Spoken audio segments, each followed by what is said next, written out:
जीवन में बहुत सारा समस्या आसब बंधुगण, किंतु केबे भी मन दुख करेंगे नहीं कहीं भगवान एक एमिति डायरेक्टर अटंती जी कि सबुठु कठिन रोल बेस्ट एक्टर को ही दे था।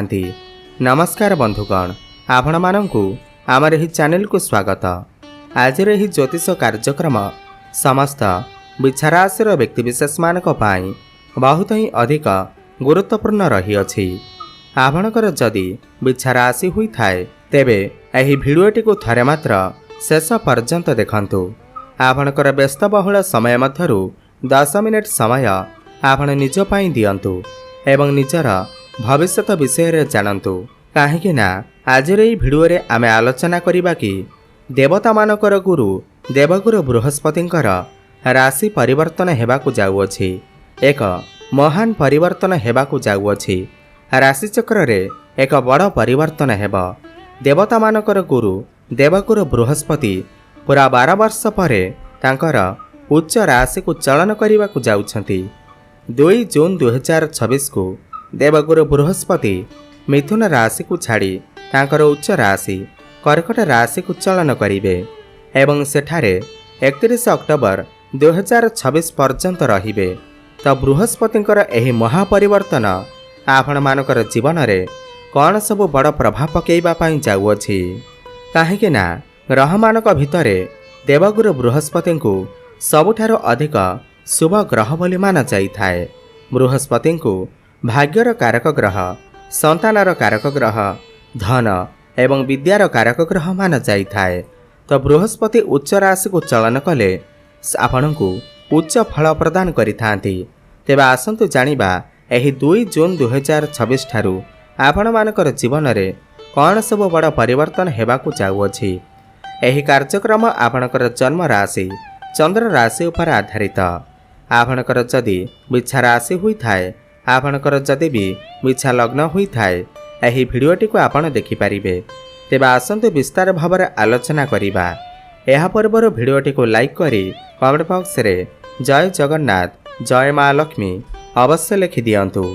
देखंतु 2 जून को देवगुरु बृहस्पति आपणकर अष्टम भाव को छाड़ी आपणकर नवम भाव माने भाग्यर भाव को चलन करिवे एवं नवम भाव को सबुठार अधिक गुरुत्वपूर्ण भाव माना जाइथाए। पूरा 12 वर्ष पर बृहस्पति आपणकर भाग्य भाव को आसुछंती एवं बृहस्पति को भाग्यर कारक ग्रह माना जाइथाए। एवं बृहस्पति आपणकर नवम भाव रे बसी आपणकर प्रथम भाव लग्न को दृष्टि देवे, आपणकर तृतीय भाव एवं आपणकर पंचम भाव को दृष्टि देवे एवं बृहस्पतिंकर दृष्टि को अमृत समान माना जाइथाए। तेबे बृहस्पतिंकर भाग्य स्थान को आसीबा मु आपणक विषय रे जेते भल कहिबी ताहा मध्ये कम पड़ीजिव।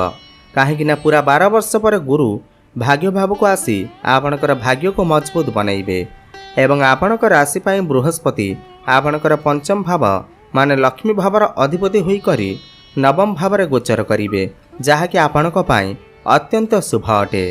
पूर्वरु करिथिबा समस्त परिश्रमर फल आपणको प्राप्ति हेबाकु जाउअछि। आपण बहुत लंबा समय धरे भाबुथिले कि मु तो एते परिश्रम करूअछि किंतु आपणको फल प्राप्ति हेउ नथिला, किंतु बृहस्पतिंकर भाग्यस्थान को चलन करिबा द्वारा आपणकर समस्त मनर इच्छा अभिलाष पूर्ण हेबाकु जाउअछि। परिश्रमर उचित फल आपण को प्राप्ति हेबाकु जाउअछि। भाग्य आपणकर मजबूत हेब। आपण किछि भूमि, जमी, प्रॉपर्टी, नूतन जानवाहन, नूतन गृह निर्माण करि पारंती। एही 2 जून पर आपण किछि बड़ कार्यर आरंभ करि पारंती, किछि नूतन इन्वेस्टमेंट करि पारंती, जहा भविष्यत रे आपण को अनेक गुड़िए लाभ आनि करि देब। आपणकर गृह रे किछि शुभ मांगलिक कार्यर आयोजन होई पारे। आपण बहुत बेसी आध्यात्मिकता आड़ को गति करिवे। धार्मिक स्थान को बा दूर स्थान को यात्रा करि पारंती। पितांक सहित आपणकर संपर्क मधुर हेब। पौत्रिक संपत्तिर आपण को किछि लाभ मध्य मिली पारे। आपणकर कोनोसी पुराना प्रॉपर्टी आपणकर सेल होई पारे एवं सेथिरो आपण को मोटा अंकर अर्थ मध्य आसी पारे। नवम भाव आपणकर उच्च शिक्षार भाव होई थाए।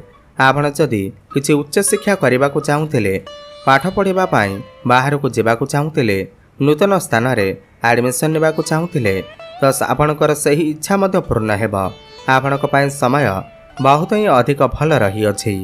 ଆପଣ ବହୁତ ଅଧିକ ଲଙ୍ଗ୍ ଟ୍ରାଭେଲ୍ କରିପାରନ୍ତି, ବିଦେଶକୁ ଯାତ୍ରା କରିପାରନ୍ତି। ଏବଂ ଏଠାରେ ବସି ବୃହସ୍ପତି ଆପଣଙ୍କର ରାଶିକୁ ଦୃଷ୍ଟି ଦେଉଛନ୍ତି, ଲଗ୍ନକୁ ଦୃଷ୍ଟି ଦେଉଛନ୍ତି, ଯାହାଫଳରେ ଆପଣଙ୍କର ପୂର୍ବରୁ ଯେଉଁ ସ୍ୱାସ୍ଥ୍ୟଗତ ସମସ୍ୟା ଲାଗି ରହିଥିଲା, ଆପଣଙ୍କର ମୋଟାପଣ ବଢ଼ିଯାଇଥିଲା, ପେଟଜନିତ ସମସ୍ୟା ଦେଖାଦେଉଥିଲା କିମ୍ବା କୌଣସି ବି ସ୍ୱାସ୍ଥ୍ୟଗତ ସମସ୍ୟା ଲାଗି ରହିଥିଲା, ସେଥିରୁ ବର୍ତ୍ତମାନ ଆପଣଙ୍କୁ ମୁକ୍ତି ମିଳିବ। 2 ଜୁନ୍ ପରେ ଆପଣଙ୍କର ସ୍ୱାସ୍ଥ୍ୟରେ ଧୀରେ ଧୀରେ ସୁଧାର ଆସିବାକୁ ଲାଗିବ। ଆପଣ ସ୍ୱାସ୍ଥ୍ୟବାନ ଅନୁଭବ କରିବେ। ଆପଣଙ୍କର କମ୍ୟୁନିକେସନ୍ ସ୍କିଲ୍ ବହୁତ ହିଁ ଅଧିକ ଭଲ ରହିବ। ମ୍ୟାନେଜମେଣ୍ଟ ସ୍କିଲ୍ ବହୁତ ହିଁ ଅଧିକ ଭଲ ରହିବ। ଆପଣଙ୍କର ଦାୟିତ୍ୱ ବଢ଼ିଯିବ। ଆପଣଙ୍କ ଭିତରେ ଜ୍ଞାନ ଏବଂ ବୁଦ୍ଧି ବଢ଼ିବ। ସମାଜରେ ଆପଣଙ୍କର ମାନ ସମ୍ମାନ ପ୍ରତିଷ୍ଠା ବଢ଼ିବ। ଆପଣ ଯଦି ଟିଚରସିପ୍ ଲାଇନ୍ରେ ଅଛନ୍ତି, କମ୍ୟୁନିକେସନ୍ ଲାଇନ୍ରେ ଅଛନ୍ତି, ଫାଇନାନ୍ସ କ୍ଷେତ୍ରରେ ଅଛନ୍ତି, ବ୍ୟାଙ୍କିଂ କ୍ଷେତ୍ରରେ ଅଛନ୍ତି, ତେବେ ଆପଣଙ୍କୁ ଅନେକ ଶୁଭଫଳର ପ୍ରାପ୍ତି ହେବ। ଆପଣଙ୍କର ବାଣୀରେ ମଧୁରତା ଆସିବ। ଆପଣ ଆପଣଙ୍କର ବାଣୀ ଦ୍ୱାରା କିଛି ପଇସା ମଧ୍ୟ ଇନକମ୍ କରିପାରନ୍ତି। ଏହା ସହିତ ବୃହସ୍ପତିଙ୍କର ଦୃଷ୍ଟି ଆପଣଙ୍କର ତୃତୀୟ ଭାବ ଉପରେ ପଡ଼ୁଅଛି। ତୃତୀୟ ଭାବ ଆପଣଙ୍କର ସାହସ ପରାକ୍ରମର ଭାବ ହୋଇଥାଏ। ଆପଣଙ୍କର ଛୋଟ ମୋଟ ଜାଗାକୁ ଯାତ୍ରା କରିବାର ଭାବ ହୋଇଥାଏ, ଇଣ୍ଟରନେଟ୍ର ଭାବ ହୋଇଥାଏ। ତ ଏହି 2 ଜୁନ୍ ପରେ ଯେଉଁମାନେ ଅନଲାଇନ୍ରେ କାମ କରୁଛନ୍ତି, ମାର୍କେଟିଂରେ କାମ କରୁଛନ୍ତି, ଡିଜିଟାଲ ମାର୍କେଟିଂରେ କାମ କରୁଛନ୍ତି, ଟ୍ରାଭେଲ୍ ଆଣ୍ଡ ଟୁର୍ କ୍ଷେତ୍ରରେ ଅଛନ୍ତି, ସେମାନଙ୍କୁ ଅନେକ ଶୁଭଫଳର ପ୍ରାପ୍ତି ହେବ। ଆପଣଙ୍କର ସାହସ ଏବଂ ପରାକ୍ରମ ବଢ଼ିବ। କମ୍ୟୁନିକେସନ୍ ସ୍କିଲ୍ ଆପଣଙ୍କର ବହୁତ ହିଁ ଅଧିକ ଭଲ ରହିବ। କିମ୍ବା ଯଦି ବି ଆପଣ ଏହି କାର୍ଯ୍ୟ କରୁନାହାନ୍ତି, ତାହେଲେ ଏହି 2 ଜୁନ୍ ପରେ ଆପଣ କିଛି ଅନଲାଇନ୍ରେ କାର୍ଯ୍ୟ ଆରମ୍ଭ କରିପାରନ୍ତି, କିଛି ଏକ୍ସଟ୍ରା ଇନକମ୍ କରିବାକୁ ଭାବିପାରନ୍ତି।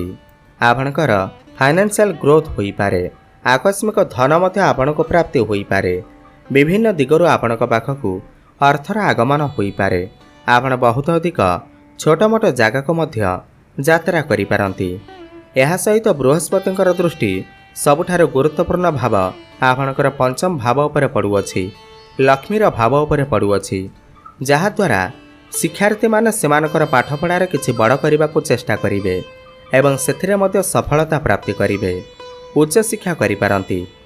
ଏହି 2 ଜୁନ୍ ପରେ ଆପଣଙ୍କର ଯଦି ବି କିଛି ଏକ୍ଜାମ୍ ଅଛି, କିଛି କମ୍ପିଟେଟିଭ୍ ଏକ୍ଜାମ୍ ଅଛି, ସେଥିରେ ଆପଣଙ୍କୁ ସଫଳତା ଅବଶ୍ୟ ପ୍ରାପ୍ତି ହେବ। କିଛି ଫର୍ମ ଫିଲ୍ଅପ୍ କରିପାରନ୍ତି। ଆପଣ ଆପଣଙ୍କର ସନ୍ତାନଙ୍କ ଦ୍ୱାରା କିଛି ଖୁସି ଖବର ମଧ୍ୟ ପାଇପାରନ୍ତି। ସନ୍ତାନଙ୍କ ଦ୍ୱାରା ଆପଣଙ୍କୁ ସମ୍ମାନିତ କରାଯାଇପାରେ। ଏହା ସହିତ ଯେଉଁ ଦମ୍ପତିମାନେ ଦୀର୍ଘ ଦିନ ଧରି ସନ୍ତାନ ସୁଖରୁ ବଞ୍ଚିତ ଥିଲେ, ସନ୍ତାନର କାମନା କରୁଥିଲେ, ସେହି ବୃହସ୍ପତିଙ୍କର ଉଚ୍ଚ ରାଶିକୁ ଚଳନ ହେବା ଫଳରେ ଏବଂ ଦୃଷ୍ଟି ପଞ୍ଚମ ଭାବକୁ ପଡ଼ିବା ଯୋଗୁଁ ନିଶ୍ଚିନ୍ତ ଭାବରେ ଆପଣ ଲେଖିକି ରଖନ୍ତୁ, 2 ଜୁନ୍ରୁ ନେଇକରି 31 ଅକ୍ଟୋବର ମଧ୍ୟରେ ସନ୍ତାନ ସୁଖ ଅବଶ୍ୟ ପ୍ରାପ୍ତି ହେବ। ଆପଣ ଚେଷ୍ଟା ଜାରି ରଖନ୍ତୁ। ସନ୍ତାନ ପ୍ରାପ୍ତି ପାଇଁ 2 ଜୁନ୍ ପରର ସମୟ ବହୁତ ହିଁ ଅଧିକ ଉତ୍ତମ ସମୟ ରହିଅଛି।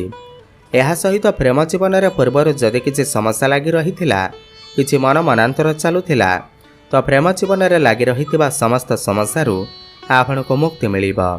ଆପଣଙ୍କର ଜୀବନରେ କେହି ନୂତନ ପାର୍ଟନର ଆସିପାରନ୍ତି। ଆପଣଙ୍କର ଭଲ ପାଇବା ବିବାହର ରୂପ ମଧ୍ୟ ନେଇପାରେ। ଏହା ସହିତ ଭ୍ରମଣ ସୁଖ ଆପଣଙ୍କୁ ପ୍ରାପ୍ତି ହୋଇପାରେ। ଯେଉଁ ପିଲାମାନଙ୍କର ବିବାହରେ ବିଳମ୍ବ ହେଉଥିଲା, ସେମାନଙ୍କର ଘରକୁ ବିବାହ ପ୍ରସ୍ତାବମାନ ଆସିପାରେ ଏବଂ ବିବାହ ମଧ୍ୟ ଫାଇନାଲ ହୋଇପାରେ। ବ୍ୟାପାର ବାଣିଜ୍ୟ କ୍ଷେତ୍ରରେ ମଧ୍ୟ ଉନ୍ନତି ପ୍ରଗତି କରିବେ। ଆପଣଙ୍କର ଡେଲି ଇନକମ୍ ବଢ଼ିଯିବ। ଫାଇନାନ୍ସିଆଲ ଗ୍ରୋଥ୍ ହେବ। ଆପଣଙ୍କର ବ୍ୟାଙ୍କ ବାଲାନ୍ସ ମଧ୍ୟ ବଢ଼ିବ। ସମସ୍ତ ଋଣ କରଜରୁ ମଧ୍ୟ ଆପଣଙ୍କୁ ମୁକ୍ତି ମିଳିବ। ତେବେ ଅଧିକ ଶୁଭଫଳ ପ୍ରାପ୍ତି କରିବା ପାଇଁ ଆପଣ ପ୍ରତ୍ୟେକ ଦିନ ମଙ୍ଗଳଙ୍କର ବୀଜମନ୍ତ୍ରର ଜପ ଅବଶ୍ୟ କରନ୍ତୁ। ଓମ୍ କ୍ରାମ୍ କ୍ରିମ୍ କ୍ରମ୍ ସହ ଭୌମାୟ ନମଃ 108 ଥର ପ୍ରତ୍ୟେକ ଦିନ ଜପ କରନ୍ତୁ। ଶୁଭଫଳ ପ୍ରାପ୍ତି ହେବ। ପ୍ରତ୍ୟେକ ଦିନ ସନ୍ଧ୍ୟାରେ ହନୁମାନ ଚାଳିଶାର ପାଠ କରନ୍ତୁ। ପ୍ରାତଃ ସମୟରେ ସୂର୍ଯ୍ୟଙ୍କୁ ଜଳାର୍ଘ୍ୟ ଅର୍ପଣ କରନ୍ତୁ। ଶୁଭଫଳ ପ୍ରାପ୍ତି ହେବା ସହିତ ଆପଣଙ୍କର ଭାଗ୍ୟରେ ଉନ୍ନତି ଆସିବ। ଧନ୍ୟବାଦ।